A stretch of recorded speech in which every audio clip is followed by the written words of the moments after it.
আপনাদের ভাইয়া তো টাটকা টাটকা মাছ নিয়ে এসেছে, সেই মাছে আমি সুন্দর করে রান্না করে নিচ্ছিলাম। আর এদিকে আমার মা কিন্তু আমার সমস্ত কিছু একসঙ্গে এডি করে দিচ্ছিল। যেহেতু মা আছে সেই জন্য কিন্তু মনে অনেকটা সাহস নিয়ে ছোটো মাছ নিয়ে এসেছি।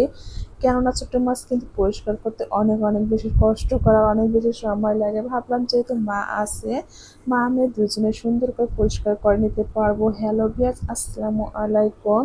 আজকে আপনাদের ভাইয়া বাজার থেকে আবার অনেকগুলো মাছ নিয়ে এসেছে। বাটা মাছগুলো না খেতে অনেক বেশি মজার লাগে। এটা কিন্তু ছোট মাছ হিসাবে আলু দিয়ে ভাজি করে খেতে অনেক বেশি মজার লাগে। কিন্তু বাটা মাছ যতবারে নিয়ে এসেছে, বাঁচতে বাঁচতে তো আমার অবস্থা শেষ হয়ে গিয়েছে। কেননা এগুলো যেহেতু ছোট মাছ, আর তো পরিষ্কার করতে সময় লাগে, যেটা বলার মতো না।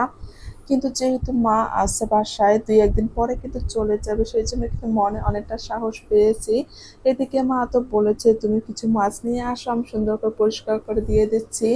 এই কথা বলাতে কিন্তু আমি অনেকটা সাহস পেয়ে কিন্তু অনেকগুলো মাছ নিয়ে এসেছে। সেই মাছগুলো কিন্তু মা আমি দুজনে মিলে অনেকক্ষণ ধরে পরিষ্কার করে রেখে দিয়েছে ফ্রিজে। ভাবছিলাম যেহেতু টাটকা টাটকা মাছ এনেছে, সেই মাছগুলো একটু রান্না করব। এদিকে মাছগুলো ফ্রাই করতে এসে কিন্তু আমার চট করে মনে পড়লো কয়েকদিন আগে কিন্তু বাটা মাছের ভর্তা করেছিলাম, আমার এত বেশি মজা লেগেছিল। আমি কিন্তু মাছ ভাজার পরে যেহেতু ফ্রিজে আমার রসুন সব কিছু ছিলানো ছিল, একটু ভেজে নিয়ে নিয়েছি একটু ভর্তা করার জন্য। আর আমার মা আসার পর থেকে আমার সব কাজ যেন খুবই দ্রুত করা হয়ে যাচ্ছে। যেহেতু আমার মা বাসায় আছে, আমার কিন্তু রসুন পেঁয়াজ যত কিছু লাগে সমস্ত কিছু কিন্তু আগে থেকেই রেডি করে করে ফ্রিজে রেখে দিচ্ছে। আর আমার রান্না করতে কিন্তু কোনোভাবেই কোনো সময় লাগছে না। এইতে দেখি আমার কিন্তু ভর্তার জন্য যা যা দরকার সমস্ত কিছু ভেজে নেওয়া হয়ে গেছে। অন্যদিকে মাছ ভুনা করব, সেই বাটা মাছগুলো কিন্তু এইভাবে ভুনা করে খেতে অনেক অনেক বেশি ভালো লাগে। এখানে আমি যা যা মশলা আর সমস্ত কিছু একসঙ্গে অ্যাড করে কিন্তু সুন্দর করে মশলাটা কষিয়ে নিয়েছি।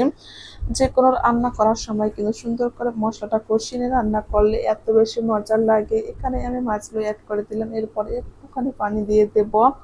অল্প একটু ঝোল রাখতে হবে, মাখা মাখা টাইপের, তাহলে না খেতে অনেক বেশি মজার লাগবে। এদিকে তো আমি মাছ রান্না করেছি, অন্যদিকে তো আমার মা ভর্তা করছিল। ভাবছিলাম যেহেতু গরম গরম ভাতের সঙ্গে এই ভর্তা খেতে অনেক বেশি মজার লাগে, সেই জন্য এখানে ঝটপট একটু ভাত বসিয়ে দিচ্ছি।